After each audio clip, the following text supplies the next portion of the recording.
What does it take for us to build workplaces and a world that is fit for the future? A question that plagues many a leader and many an organization. How do we learn from our experiences? Are we shaping ourselves and our workplaces to be fit for the future? What does it take to invest in people and nurture success? How do we ensure that our investments in diversity, equity, and inclusion are delivering to the intended goals? Are we seeing the very invisible responsibility that most employees carry, that of being caregivers?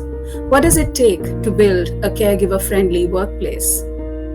Are leaders caregivers? What can leaders and organizations learn from caregivers and their experiences? How do we create safe spaces that enable inclusion? Is this something that is holding, especially women, back from the C-suite? We are delighted to bring to you a series of conversations around the idea of building future-fit corporate.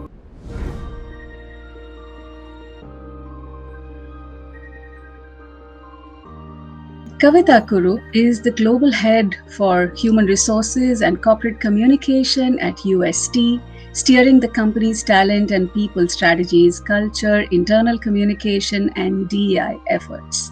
So you know why she is the perfect person for this conversation. With a workforce of over 35,000 employees spanning 34 countries, Kavita has played a pivotal role in establishing world-class people practices at UST. Having joined UST in 2019 as Senior Vice President of HR, Kavita swiftly ascended to her current role, where she oversees all HR functions. Her transformative leadership has significantly enhanced the company's agility and connectivity with customers. Bringing substantial M&A experience from her tenure with large MNCs, Kavita has led global initiatives in talent attraction, development, and employer branding. A fervent advocate for people, corporate values, diversity, and inclusion, she is dedicated to propelling digital transformation for accelerated innovation, efficient collaboration, and enhanced value delivery. In her extensive professional experience, Kavita has led B2B and B2C sales, customer delivery, and customer experience verticals at prestigious institutions including Citibank, Standard Chartered, JP Morgan, and two of India's largest private banks. Uh, all of this is just nicely leading into why this is the perfect conversation, or a conversation that can have multiple hues. At UST, Kavita is not only the architect of the company's talent and people strategies, but also a driving force behind its culture and DI efforts. Leading a global team, she focuses on creating an environment where employees thrive, aligning with UST's overarching purpose of transforming lives and creating boundless impact. Recognized as a thought leader, Kavita's inspirational approach to talent development positively impacts organization culture, bench strength, business operations, change management and employee engagement, internal communication, recruitment and retention, and diversity, equity, and inclusion initiatives. Before her tenure at UST, Kavita served as the Chief Learning Officer for Axis Bank and head of OD and learning at ING Vysya Bank. Her unwavering commitment to aligning talent strategies with business challenges positions her as a driving force in UST's comprehensive HR landscape, overseeing talent acquisition, employee relations, leadership development, and succession planning, diversity, compensation, and benefits. I think it might have been easier to talk about what was left out. Additionally, her focus on internal corporate communication ensures UST's values and purpose remain integral to the culture and ethos. She is a certified professional with credentials from Harvard Business School and Wharton. Kavita holds a postgraduate degree from NMIMS and is recognized as an accredited CXO and business coach. And the leadership obviously extends beyond quote-unquote traditional HR functions. Okay, while I catch my breath, Kavita, what would you tell us about you that this lovely description does not tell us? Besides the long description that you shared, Bhavna, I think what it does tell you is I've had a very unconventional career where I've Mhm. played multiple roles, and these have always come my way thanks to the sponsorship and allyship of various people across the last 25, 28 years, and opportunities that just happened to come my way. But it also meant that I enjoy running towards the fire and making sure that if no one puts their hands up, my hand is always up in the air. So if it is ambitious and ambiguous, then I'm the person that would probably be around that opportunity. So besides delving into Indian archaeology, philosophy, and literature, I enjoy traveling. So when I'm not traveling between boardrooms and meeting rooms, that's what I do in my free time. I travel across places and usually accompanied with a book and a list of restaurants that I need to sample. Yeah. So that's what you would know about me other than the long description that you shared. No, it's fantastic to kind of get your professional context and the incredible work that you've been doing over the years.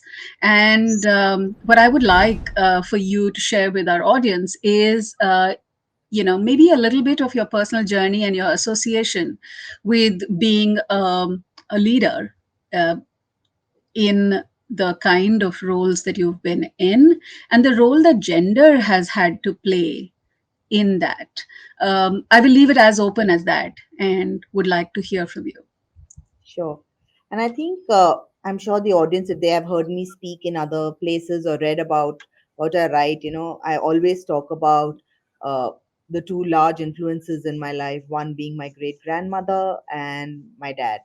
So, my great grandmother, you know, I come from Kerala, though I born and brought up in Mumbai, and that's where we would go for our summer vacations. And uh, you know, to find someone at that stature to managing the fields, the farms. We come from a matriarchal society, so literally being the CEO of the family, making sure all the decisions were taken, and just seeing the way that she managed this large enterprise of a family along with the family fields, the all the associations that were there with it, and still being able to hold her own by just and never moving out of that little village that she was there in, right? But still managing to learn five languages and making sure that she always had a perspective on what was happening in the outside world and driving it. I think that was extremely, uh, it just made me feel that I need to do so much more. And knowing that I had that kind of support at home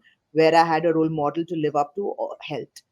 The second is my dad. I always talk about the peppermint girl stories that he would share with me when, as a child, we would go for these long walks. And every time I would remember we lived on the second floor of this apartment in Mumbai, and as we would descend, we would always descend in silence. There would never be conversation. And then as we would start the walk, he would start up, and it would always be the same start. And I knew it would be a story coming my way. And then the peppermint girl would invariably do something that would he would gauge my mood, and then the story would be around that mood. So if I was in a terribly irritated mood, then it would be about being calm and just flowers and butterflies and green trees and mountains and how you should just be. And I think that was so important rather than just coming out and saying, "Hey, what's your problem? Why are you grumpy today?" or "Why are you so excited today?" He would actually weave in what he thought would help and weave it into a story and allow me to take what I want from that and then go on. And while now it it I resonate and I think about the stories and I still remember a lot of them. At that point in time, it was just a fun walk with my dad and listening to what exciting adventure the peppermint girl would be up to. So it started right from there, right from childhood, where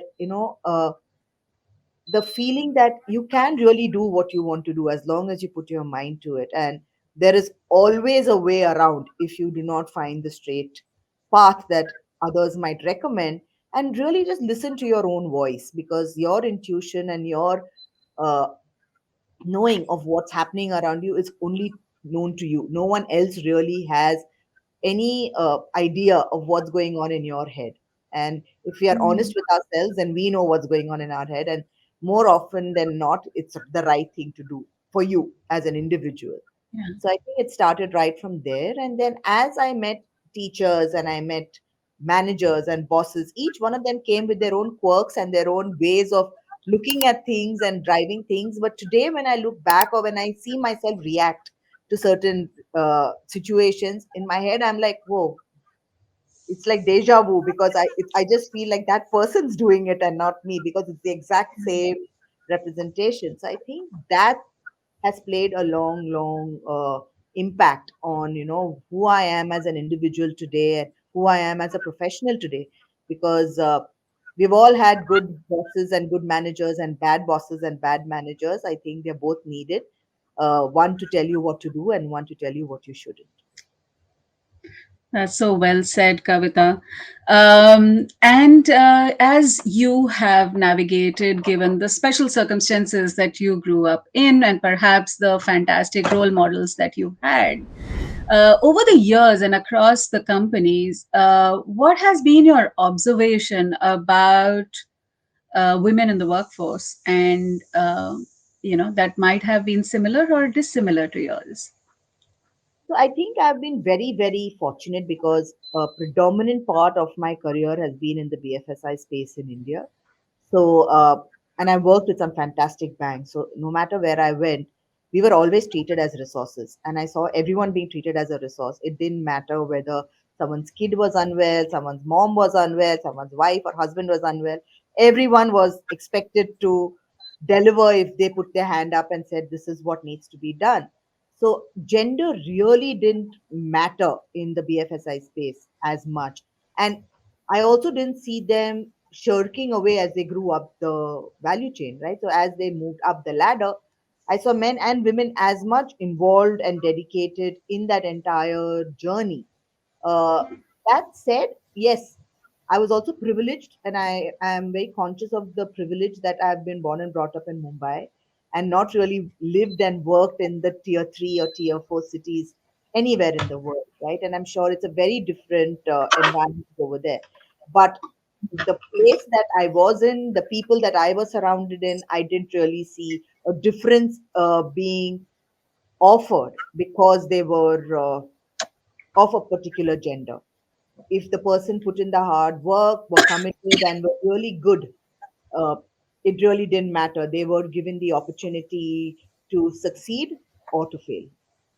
So, in that case, do you think that uh, it could be for two reasons? One is that because the BFSI space and banks in general have attracted women over a period of time, they've reached a certain maturity that there is no need for accommodations, or there is no need for differentiation, etc. That could be one hypothesis.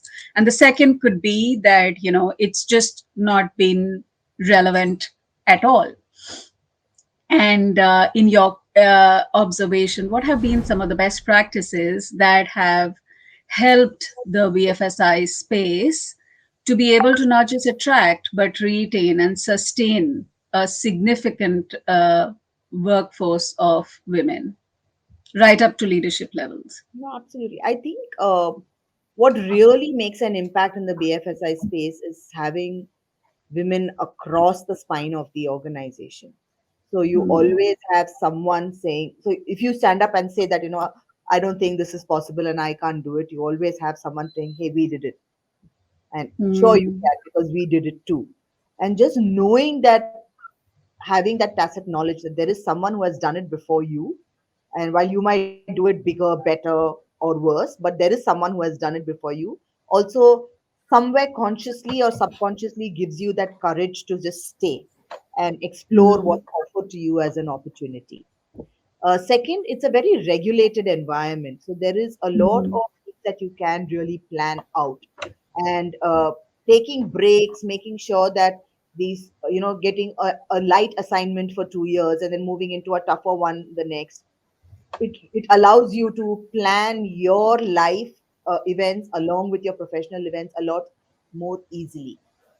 You can very easily take a back step for a couple of years and do something that's not in the face and which is visible, and still be extremely dedicated to your role, have very, very high performance goals, and still be able to take time out to manage what you need to manage at that point in time. A third is banks have always been seen as a space where uh, you don't really have to spend the whole day.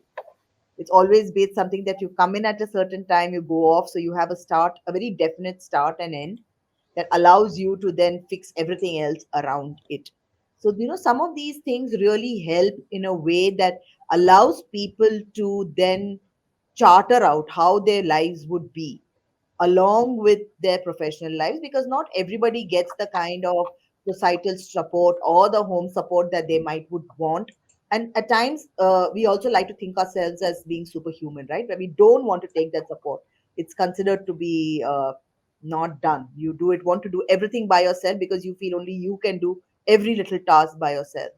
So just as a Mm. combination of both of that, I think BFSI as an industry allows you to do a lot more while Mm. crafting out your career the way you would want to. Mm. And there has been a significant trend. So it's, it's very useful and it's very valuable that the BFSI space is the way that it is, and it attracts all kinds of people, especially women, in a certain way. In your experience, and maybe the other industries can learn from that. However, over the last few years, there have been a set of trends, and I'd like for you to tap into your DEI experience and talk about what have you witnessed from the point of introduction of the DEI idea to where we are today. What do you think has been the arc like? As much as everyone talks about the brilliant steps that DNI is making, uh, I actually think while we have taken two steps forward, we have also taken a step back, because the Mm-hmm. number of educated women slipping off from the Mm. workforce has gone up Mm. exponentially. Right. Women are choosing to not work and stay back for whatever reason, Mm. right? Whether it Yeah. is familial pressure, a choice that they are making, uh, what at somewhere I don't think we are recognizing the role that soft entrepreneurship plays, right? So a lot of women are really working, doing things from home, but they're not really considered part of the workforce because they don't call it out as work. So they may be running a little outfit at home, maybe doing tuition, whatever. Those are also still women on the workforce, but they aren't really counted. So you Mm. have people who have you have educated women who are dropping off. So the number of women who are being educated has gone up, but the number of Mm. women dropping off from the accredited workforce has gone down. We are Right. seeing women drop off. So earlier on, women would drop off at when they would get married, when they would have their first child. Now you have women dropping off when board exams come in, because you're suddenly seeing that, hey, pandemic has happened, everyone is all over, we have gone closer to the school, office is far away, work from home, too many things. So you have now an additional layer where women are saying, this is another place where I don't think I want to be pulled in so many directions. It's my duty literally to stay at home and give moral support to the kids. So the 10th and the 12th board exams is another milestone for, if you see, right, for women to drop off from the Yeah. workforce.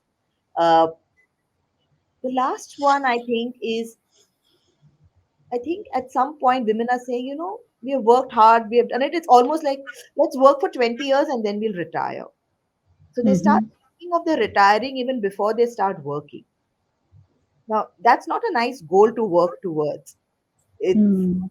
a goal is where you've given back, where you've paid it forward, where you've done something different, and not really saying, not measuring it with tenure. The moment you Mm. make tenure, then it doesn't matter if you've done the same job for 20 years, whether you've done multiple jobs. If the goal is that at the end of 20 years, I'm going to retire, then subconsciously, that's what you're going to be focusing on and working towards. So, those are some of the not so nice trends that I have been seeing crop up over the last few years. So, a lot of effort and initiatives, and I know that you've done some really creative stuff in your various roles in terms of encouraging women to join back into organizations or sustain in organizations or just find yourself in Yeah. your unique way in an organization has been important.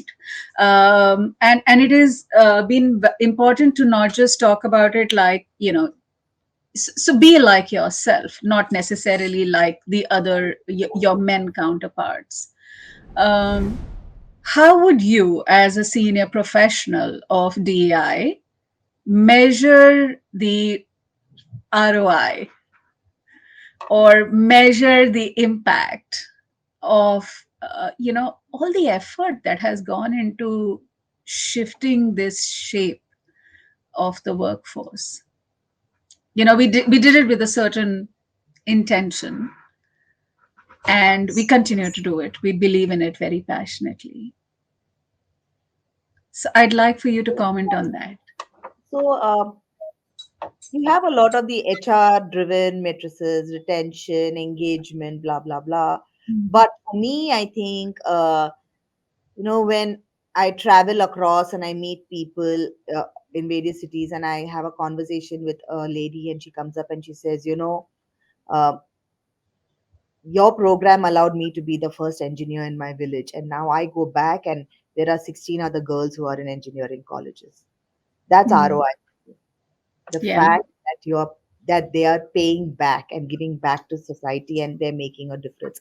While those 16 girls may never come and work at UST, but the Right. fact that there is a woman engineer in my company who is making sure that other girls are joining the workforce and becoming financially independent and having a voice is good enough ROI. I wouldn't need to measure that anywhere. So instances like that is how I measure ROI. The rest of it will get measured and audited and presented, I'm sure, in various formats. What I'd Yeah. like to talk about is, so for example, I'm sure you have met a variety of business managers with a certain orientation in terms of what's the impact on the business and why should we do what we do. After all, we are in the business of business and we are in the business of making profit. So if we are, then what is the business case for diversity and inclusion, given that, you know, we are seeing these trends? Let's say, I want to juxtapose not the old business case that this is the right thing to do, we should have Yeah. inclusion, it will bring us whatever. But you know what? We are seeing the trends that more and more educated women are saying that, we don't want to work beyond a certain point. So, how can we make a compelling business case? The business case comes in not just when you look at only women, right? It is when Mm-hmm. you look at diversity and inclusion in a much larger context. Mm-hmm.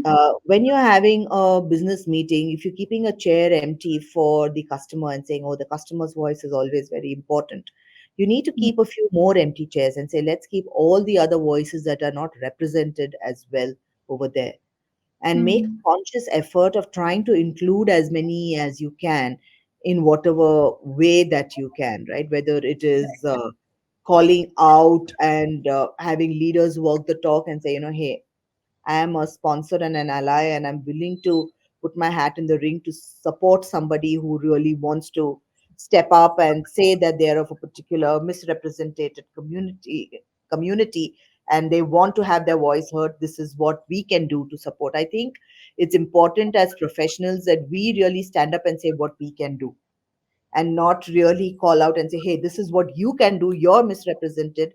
And if you do all of these things, then you're going to be represented. You're, in a way, I feel, adding to the oppression a lot more by putting an additional layer of judgment and pressure in those cases.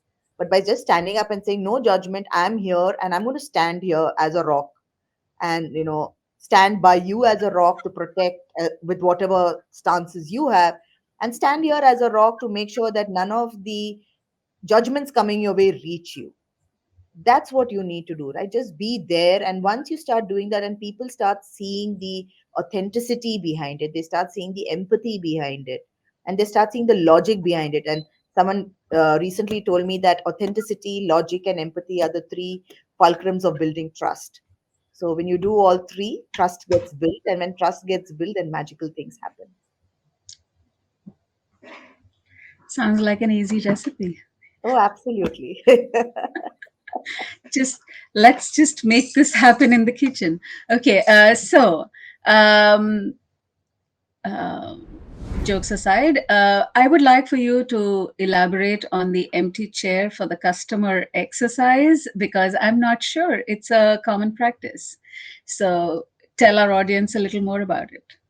So it's something that we do here. We have done it in previous organizations as well. Is that in any meeting that you do, whether it's a meeting around productivity, billability, product design, customer service, operations, HR, finance, you always keep an empty chair in the room, and that empty chair is representative of the final customer. So for the Hmm. enabling functions within the organization, that empty chair is the employee of the organization. And what are you Right. really doing for that employee? Are you hearing the voice of the employee? If the employee doesn't want something, are you just it just acts as a conscience check to help you realize that the initiative that you're putting so much of effort to design and deliver, have you really taken into consideration the voice of the person it's going to impact the most? Have you really taken into consideration the wants and the needs of the person it's going to impact the most? Or are you just doing it because you think it's what they need? So it Yeah. just acts as a reminder constantly that whatever you're doing, it's not for for you to feel good about yourself. It's for the empty chair and the person who's occupying that chair, for them to feel good about themselves. I've always loved this, and for a variety of reasons, given the process work association with the empty chair as well, and I do think that extending the idea of the empty chair to beyond the customer to some other stakeholders can be such a powerful exercise. It can be such a visual reminder. So thank you Yeah, for it's sharing also that. And Bhavna, it's amazing, right? So I have a teddy bear in my cabin and it sits on a chair. And there are times when people come in and they're really agitated, and I'm like, you know what, I'm going to leave. You can talk to the bear. And if it helps you calm down and you feel better, it's extremely not judgmental, lovely to hug and hold. And people do take that up. And there are times when I come in, I'm about to enter my cabin, and I see someone having a very animated conversation inside my cabin with the bear on the chair. And I think that's very mm, powerful. So it's all about doing what works for the person that needs it the most at that point in time, and not necessarily what it means for you. So that's a good segue for us to be able to talk about what could be some of the initiatives that, let's say, your organization takes, because of late there has been a significant emphasis and a conversation around employee well-being. Certainly, in the changing environment, we were deeply impacted by the pandemic and the transitions that have followed. Um, and there's a varying interest. At that point, there was perhaps a certain shape of the employee well-being interests. They continue, they have taken a different shape. I'd like for you to comment on those issues as well as talk about what you believe are some of the best practices you know of or practice. So, employee well-being has always been something that we have done at USC. Fortunately, we didn't need a pandemic to remind us of how important well-being is. So, when others were really running around trying to figure out what needed to be done, we just had to figure out how to change it from a physical environment to a digital environment, because we were already doing all those things. So, uh, people weren't really wondering as to, oh my god, what we knew. But yes, we did have to amplify certain aspects, because we recognize that the pandemic brought about a very different set of nuanced complications that and challenges our way that our regular well-being initiatives might not take care of. So whether it was, so for example, the moment we started moving into the virtual format, we created a series of interventions called DigiP, where we Mhm. said, how can you replicate what you're doing in the physical environment in the digital environment, including sessions on how to have corridor conversations, water cooler conversations. How do you really build in the aspect of having a fun conversation at the end of a Zoom meeting before just coming in, stating your thing, closing it, and saying, okay, I have 15 minutes and I have this one question that I need answer. That's not what you would do if you were in the virtual place. You would walk across, make polite conversation, ask them how their weekend was. So we actually gave managers and people training on how they can really deal with replicating what they were doing in the physical place in the digital space, and that helped to a large extent. uh, we also encouraged a lot of teams to build the engagement models for themselves basis what suited their account the best. So we said, look, we want everybody in every account to have 2 hours of quiet time. Now, you can choose what those 2 hours would be. So I could say that, I want 1 hour for lunch and I want 1 hour in the evening at 5 o'clock because my daughter comes home and I want to spend an hour with her. Someone else could say, you know what, I want 2 hours in the morning so that I can finish off all my housework. Someone else would say, I want 2 hours in the evening. Someone else would say, I want to practice my Veena, so I need 45 minutes there. My teacher is only available. So giving people that flexibility also allowed us to then go back to the client and say that, look, people are not going to be available for 2 hours as they would not have been available in the in the physical context. They would have stepped away from their desk for lunch. Just because they are in a virtual context does not mean that they are going to be available 24/7 and they're going to be seated in front of the laptop always waiting for you to ping and available to answer. Those timings are Yeah. not, they are going to inform you of those timings upfront. That helped to a large extent as Mm. well, right? Mm. uh, so small things like this really allowed us to go the extra mile. When we lost a few colleagues because of the pandemic, we took a stand saying that, okay, what can we really do? So we said, okay, let's make sure that the family is taken care of. So let's take care of the entire salary being paid out to the family for X number of years. Then we said, what's the next most important thing? We said, okay, health. So we said, okay, medical benefits extended to the family as what it was on that day for X number of years. He said, let's look after the children's education. And said, okay, don't worry. Study as much as you want. We'll sponsor it. Rest of, as long as you want to. And then we said, let's make them independent. So let's offer a job and let's offer skilling to somebody if they don't have that kind of skill to work in a technology company. Let's offer them skilling so that they are able to really step up and become independent and not be under this constant thing, oh my God, the 3 years are getting over and money will stop coming and then what do I do? So let's start giving them jobs. So well-being for us then started shifting into that. And then we said, okay, so it just allowed us to try out different things. And we said we recognize that everything is to happen physically and in groups. So how can we still do that? So even when we came back, we continued the association saying that, okay, let's look at, so the conscious shift that happened after the pandemic was everybody started moving from we to me and said, how can I do things for myself? So he said, okay, on your own, here we tied up with Headspace and we said, okay, go take some time out, meditate. It will allow you to do that.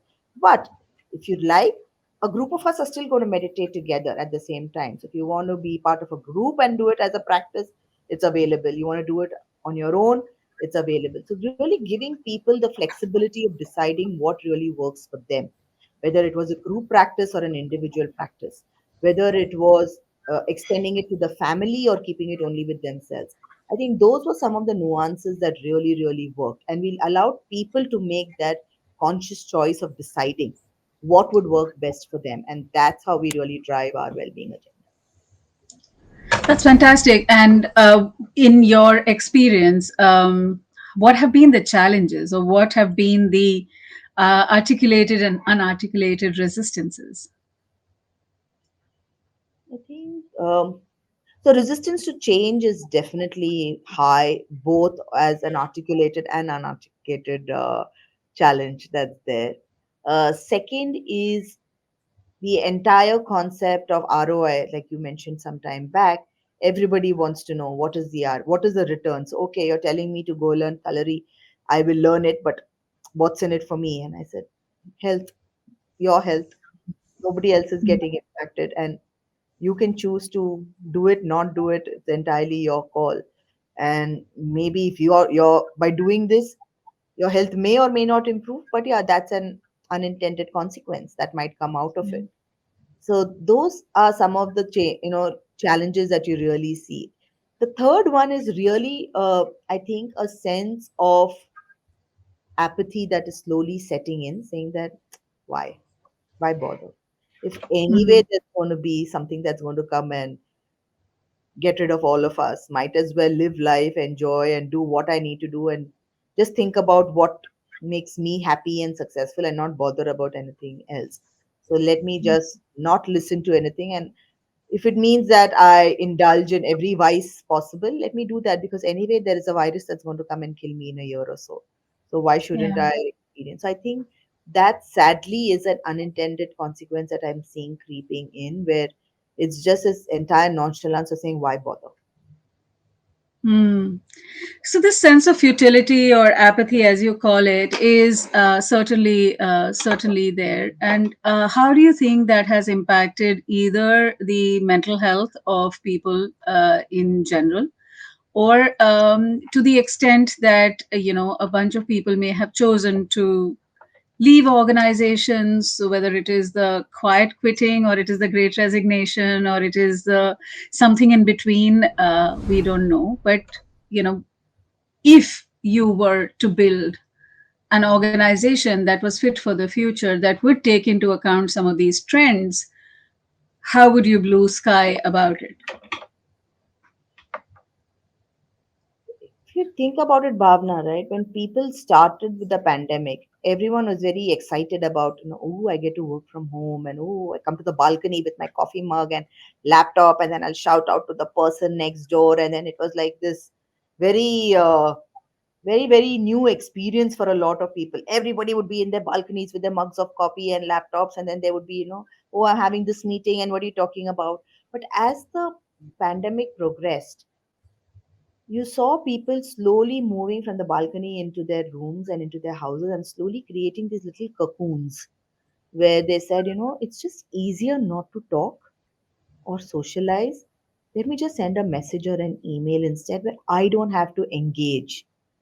So this complete deterioration of the social skills of being able to hold a conversation, I think, is a direct outcome of the pandemic, and it's something that's impacting all of us. When you Even though today we say people come back to work and they are working, they would still rather just be in their little cubicle with their laptop, and they're like, just send us what you need to do by message, and then we will respond to that. I'm like, but you're just across. I can just stand up and tell you what I want. They're like, no, no, just send it across to me, because when you stand up and you talk, then I have to make eye contact, then I have to think about what I have to say, then I have to think, oh my god, what is she going to ask me about my weekend? I better have a good weekend. That's one. The second is this entire invasion of social media into our lives, right? The need to be Instagrammable and have trends and hashtags that are popular every time.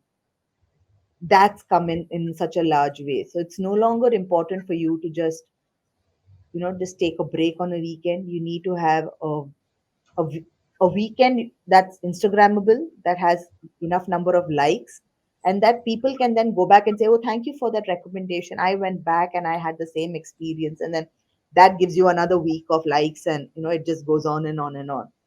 So this pressure is creating so much of things that people are now not looking at whether it's things that they enjoy doing or not. It's Yeah. what can I do to create a trend? And when you travel across, also you start seeing places recommend tourist places, right? Instead of saying, oh, this is a beautiful sunset, they'll be like, stand here for the best Instagrammable post. And they have these little, sections that are cordoned off, saying, from here is where you will be able to get the right kind of the highest number Selfie of point. yeah, the highest number of likes can be clicked from this point. So somewhere you're taking away from the experience and the entire outcome of what that mini break was supposed to do for you. And you come back even more stressed about creating new content rather than being relaxed and ready to take on new challenges. So these are some of the things that are really, really impacting. people of today. And it really does not matter whether it's tier 1 or tier 4 cities. It does not matter what age group, it does not matter what gender, it doesn't matter what your orientation is. It's across. Everybody is caught up somewhere or the other in this. So either they are experiencing it themselves, or they have family members or friends who are going through it, and hence they are getting impacted as well. So, what do you think organizations and leaders can do? It's important to call these out. It's Mm-hmm. important for leaders to walk the talk, right? So Mm-hmm. we have an open door policy. We have an ask me anything session every month where leaders just say, hey, for 1 hour, you can come and ask us anything. Right. And just walk up and, yeah, we'll answer, we'll answer. We can't, we'll tell you we can't answer, but we'll tell that to you to your face. Now, you can do that on WhatsApp. You can still go on chat, but there is a conference room. There is cookies, tea, and the leader waiting for people who want to walk in and say, let's sit down and have a conversation. So it's Mm. important as leaders to also make that extra effort of saying, yes, I'm taking time off and I'm going on holiday, but I'm not going on holiday to find posts to tell you about all the Instagram places, but because I need downtime, because I need to spend time with my family, with Yeah. myself. I need to do some reflection. And these are things that I've done on my holiday. Come back and talk about the things that matter to them on their holiday.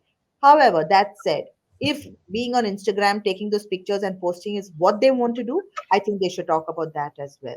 But doing it just because it needs to be done is very different from doing it because you enjoy doing it.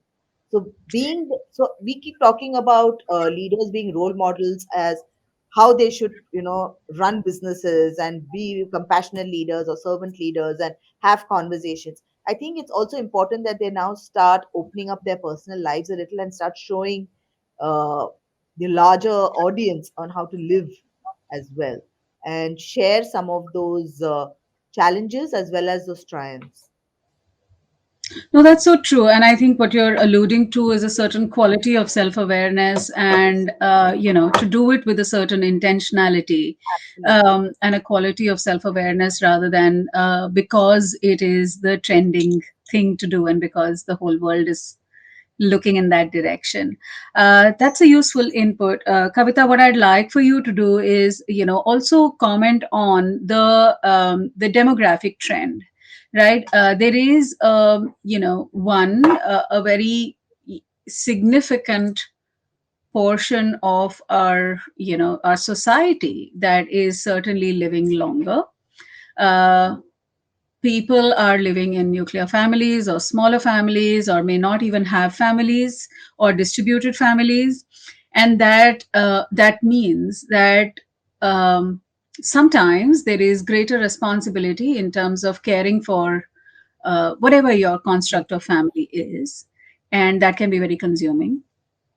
uh, I don't think any generation had to care for older adults as long as this generation will, and it will only increase. Yeah. Um, there is a rising trend of chronic and long term conditions that require a very different care, whether it is neurodiversity or it is debilitating conditions like neurological conditions, etc.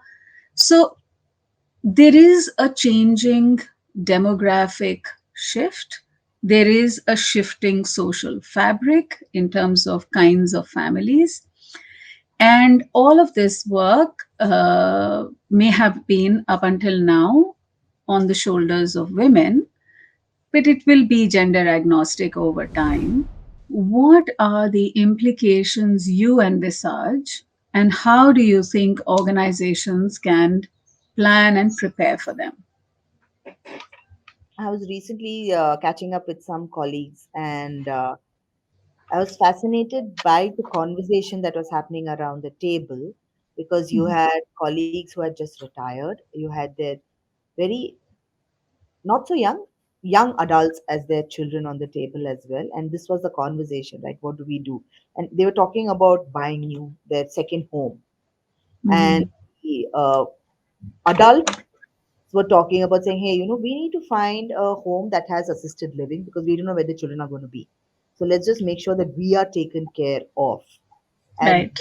let's do it in an environment where three, four of us can do it together. So we at least have some companionship, something, And it wasn't a conversation from finger pointing or blaming the younger kids, saying that, oh, you will not be there to take care of me, hence, oh, look at me, I'm going to be old and taking care of myself and blah blah blah, but from a very practical angle, saying that, Yeah, look, this is where we are. We have enough funds to buy a second home, and we don't want to buy it by the beach or in the mountains, but we want to buy it in a place where we have friends, where everything is taken care of, and we are not dependent on anyone. that's right. Mhm. As they were saying this, I was looking at the young kids on the table, and it was a mix of emotions that I really saw, right? So, somewhere there was this guilt that, oh my God, we have our parents, the fact that they have to say this, they think that we will not be around to take care of them. So, there was this immediate defense of saying that, why are you doing all of this? And we are going to be there for you always and forever. But then, why, as the conversation continued and tempers calmed down a little, they said, but it makes so much more sense. If we are not worried about your health and things, that we can really go and follow our passions and probably end up being more happier, which will make you happy. And we are happy because you're happy. So at the end of it, you don't really have two groups who are sad and upset with the other for not being happy, but two groups who are really happy but finding a common place to meet. And then it extended to them saying that, while you're building your second home, we are not really fond of this first home that we've really grown up in, which is in the middle of the city. Our jobs are now all over the world, and we can really have a mobile home. So can we sell this first home, where, or is it too sentimental for you, because we don't attach that sentiment to that house, but we would rather go and find, buy a beach cottage or something in the mountains and allow us to work from there. And then it was a complete reversal, where I saw the guilt and the defensive thing coming from the parents' side. So there is that, I think as a demographic, we're really trying to find a new level playing field. Up to our generation, it was very, very different. And suddenly there has been, it's like almost as if we have skipped, 4 5 generations, and there has been this new generation that's come up. So we have not been allowed to meld into it gradually. It is a sudden, quick ripping off the bandit kind of environment that we are in, that people are slowly understanding and getting into. They understand the value of family, but they also understand that family need not be blood.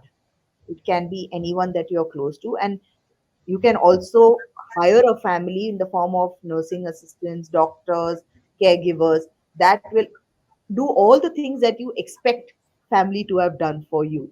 And you can still maintain the conversational and the sentimental connects with the larger family fabric that is there.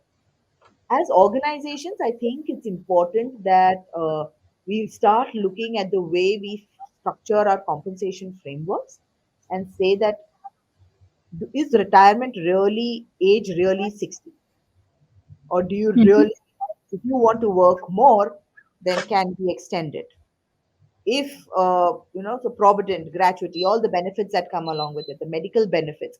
I think there is a complete rehaul that really needs to be done, and this needs to happen at an organizational level. It cannot be something that just happens because, oh, I think, it's a great thing that my company will do, so for all my employees we will give 5 years more of medical attention. That won't work. It has to be policy that needs to be looked at, saying that, how can the retirement age be changed, how can medical benefits be, how can we come up with the right kind of rules and regulations for assisted living and communities that are getting built across the country? Are there really rules of engagement that we can build in to make sure that they meet mandatory requirements to ensure the kind of quality and care that we expected to give for people across? And somewhere we also need to be aware that while technology has brought us closer, it has also made us further apart than before. So recognizing that and having those at least facilitating those conversations across generations for a while, till it becomes something that we are very used to.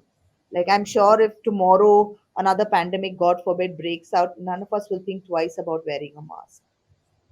Yeah.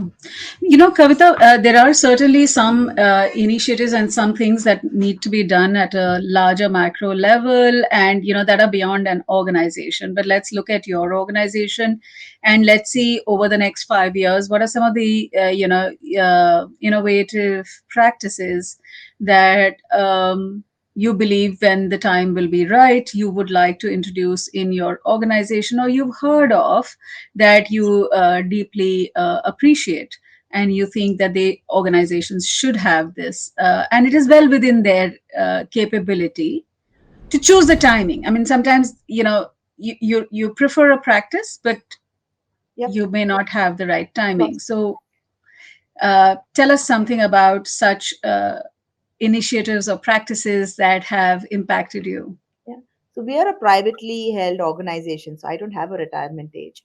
So people can work as Mhm. long as, and most of my people have been around for the duration of the company. So 25 years in one company and going strong. So Mm. that it helps to the extent that they are not just people who are relevant and doing amazing roles within the organization, but they are also the holders of culture and they become like the company archivists of sorts, right? So the entire storytelling format gets Yeah. built into the organization. So it allows you to create and look at the organization as your pseudo family. And then you start building those relationships over there. And the outcomes of that is that you start looking at a lot of things very, very differently. The way that you interact with people, the way you interact with your own family back home. So bringing them into the corporate construct and taking the corporate construct into the family construct is something that we do, where we say that, it's UST is part of your family and you're part of UST's family. I think that's something that we have done, and that's something that we would like to explore a lot more over the next 5 years. Second is looking at really having deeper conversations and facilitating those conversations across the board for people who choose to participate in dealing with some of these very, I don't want to say controversial topics, but very important topics from today's context, right? Very contextual. So okay, so you've lived in a village and worked in India all your life, but your kids have suddenly studied and want to go abroad. They have no one in your family has ever gone abroad. How do you deal with that, and how do you deal with some of those things? And does it mean that you give up your life here and wrap everything up and go there and be dependent on them, or do they give up their dreams and come back? How do you really look at taking on and we see that a lot happening, right? So a lot of my colleagues work outside of India and their parents are in India. So they know that as an organization, we are there to help out and stand by the parents in case there is an emergency, because it will take them time to reach. So during the pandemic, it was our numbers that were on speed dial for everyone's parents and families back in India saying that, hey, we know you're never going to reach. So we will go there and take care of everything. So creating those bridges helps to a large extent, because then you know that you really are you really mean it when you say you're part of the larger family. You're not just saying it because it's a nice tagline to have. So just exploring some of these trends and seeing what is it that really matters to the people who stay back in their home country as well as people who move out, and trying to facilitate those bridges of conversations with their families in irrespective of where they are from a geographic standpoint, and making it more life more meaningful for them by giving them access to various opportunities, right? Whether it is from a personal standpoint, following a passion and driving that, or doing something else. So we have a lot of people. We have something called garage ventures, where if somebody has a great idea, they can go explore it in the garage venture, and if it's successful, the company sponsors them and says, hey, go become an entrepreneur. You just beat under the UST umbrella. You have the safety. Your job is safe. If it works well, you become CEO of that company and you still be part of the UST fabric, but you still go and achieve what you wanted to drive. So things like that, which help people see the difference while keeping in mind what they need to do to make sure that their physical, mental, psychological, financial well-being is taken care of. So creating like a bubble where they can really come in and feel safe, not judged, and secure, to really be the best that they can be. I think for us, the right from day one, our mantra has always been how can we help people become more significant. We firmly Right. believe that anyone can be successful, but how do you really bring significance to yourself and to the people around you? And that's always been what we've tried on, and I don't see that changing in the next 5 years. Yeah, no, that's very valuable. If you were to look at this category of individuals who are caregivers in their personal lives, what do you think organizations and leaders can learn from them? Resilience, Hmm. patience, and just the ability of being able to deal with so much more with so less Mm, on a daily basis, and doing it over and over again without any drop in the level of caregiving that is being offered, any drop in the enthusiasm and passion with the love that is being offered, the care that is being offered. I think that's very valuable. If you're able to bring that back to the workplace and translate that to our customers, our employees, and just each other, I think it'll be a be a lovely place to work in, because everyone is really just taking care of what the other person needs and getting what they need to be significant. that's a fantastic note for us to say that why it is critical for us to not just see people who are caregivers, their value, and build workplaces that are caregiver friendly. Any closing remarks, Kavita? Not really, Bhavna. I think it's been an extremely thought provoking conversation. I'm going to be going back and thinking a lot about what we spoke about. But something I'll leave behind is that I think as human beings, we need to stop being so hard on ourselves. And it's Mm, important that as much as we care about the people we love, we should also care about the person that's most important, and that's us. And sure. more often than not, me included, we let that just slide to the side, saying that, hey, there's always time to take care of the me. But if the me is taken care of, then the we will happen automatically. Absolutely. So, being a caregiver onto oneself is included. Uh, Thank you very much for your time. I really appreciate you making this time and sharing with us your, experience and perspective. Very valuable. Thank Thanks a lot. thank you.